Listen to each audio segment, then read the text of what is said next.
Hi, Nosipho here from Intentional Living, and this is my partner here, Omega. We are presenting to you our segment called Intentional Relationships, and today we are talking about relationship struggles in South Africa. We know relationship struggles worldwide, and we are all always trying to be better at relating to each other and having relationships that are healthy and thriving.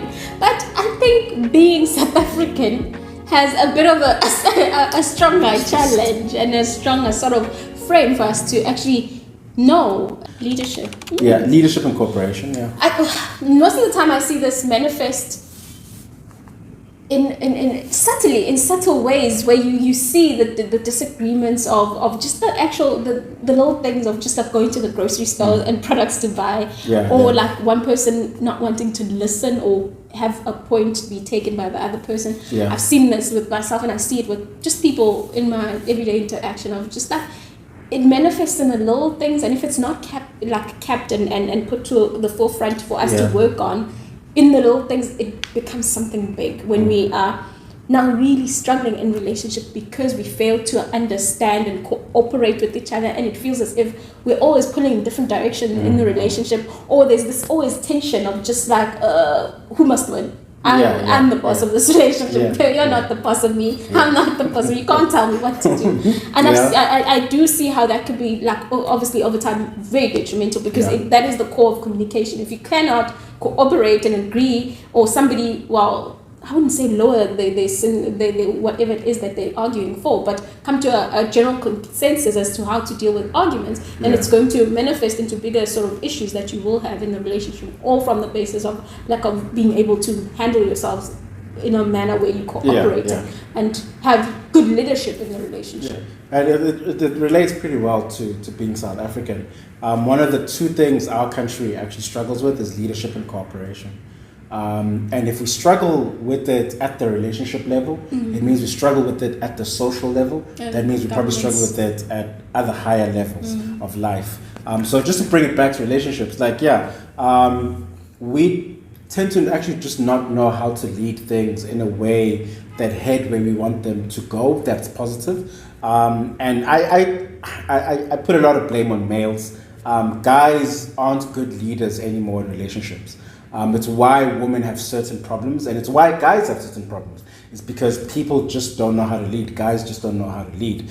At the same time, women aren't cooperative anymore. And it is difficult for a woman to cooperate with a man who's not leading in a really positive direction. In a manner where you trust. Yeah, where you trust the guy, and things, and obviously, things aren't flimsy. Most guys, because they're not good leaders, things are flimsy, and so women can't cooperate. But you also do get those circumstances where guys are good leaders, but then the lady just doesn't know how to cooperate.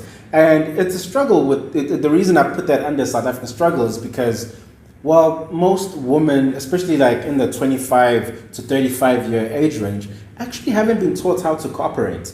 And most of the lessons that they've received in regards to relationships are: don't let a man talk down to you. Don't bordering. It'll be feminist related rhetoric, where it's like, don't let a man talk down to you. You must do X, Y, Z, grab things and lead things, and that's good and well. Of course, don't let someone talk down to you. I'm not encouraging that at all. In fact, if you're a good leader, you don't talk down to people that follow you. In fact, it's the other way around most of the time. What of course the interpretation has become is don't cooperate. The interpretation of he can't tell me what to do, or I must always get my way in things, becomes lack of cooperation. Of course, don't let a person talk down to you, but learn how to cooperate, learn how to work with a person. So many relationships fail because the expectation is that you must serve me, and it doesn't become a case of we working together hand in hand to go somewhere.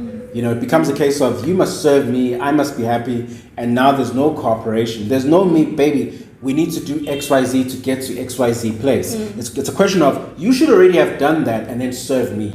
It's almost like there's an expectation that guys get the food, go cook it, and then set up the dinner plates and set it up, and I might now take the spoon and then feed you. Like, yeah, but that's the certainly. expectation that we also feel as if you guys have. In regards to what?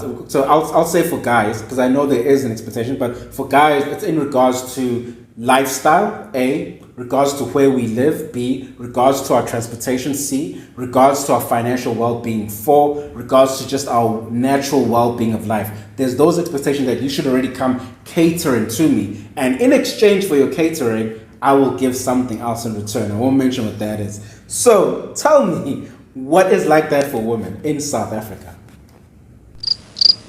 You're setting me up, yeah. Yeah, I'm setting you up.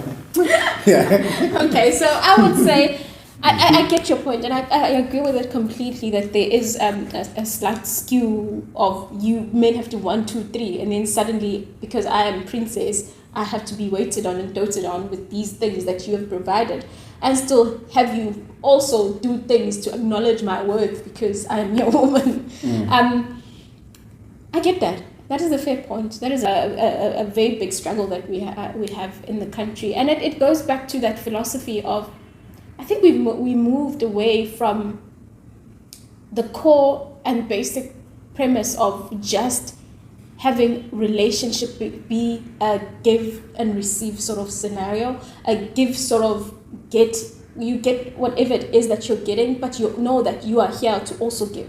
There is that sort of entitlement that's there now, obviously because of feminism, also because of like women have grown to not want to have that sense of I must give all the time. Self-care sort of also is there of somebody needs to take care of me. Why must I be the one always giving?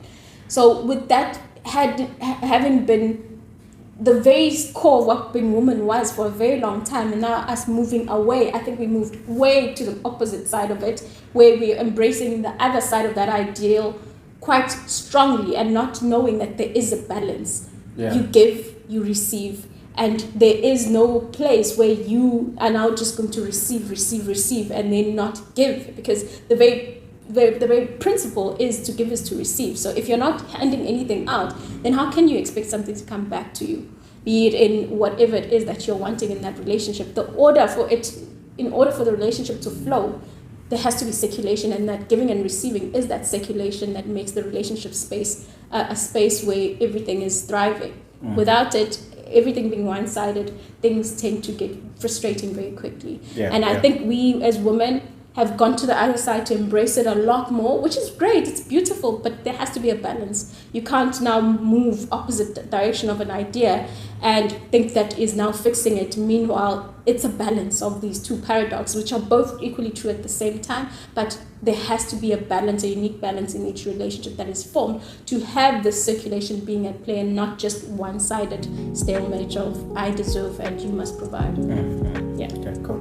I think that's it for today. That is it for this week. Thank you so much for joining us. Please watch our video next week and see what we have in store. Bye-bye.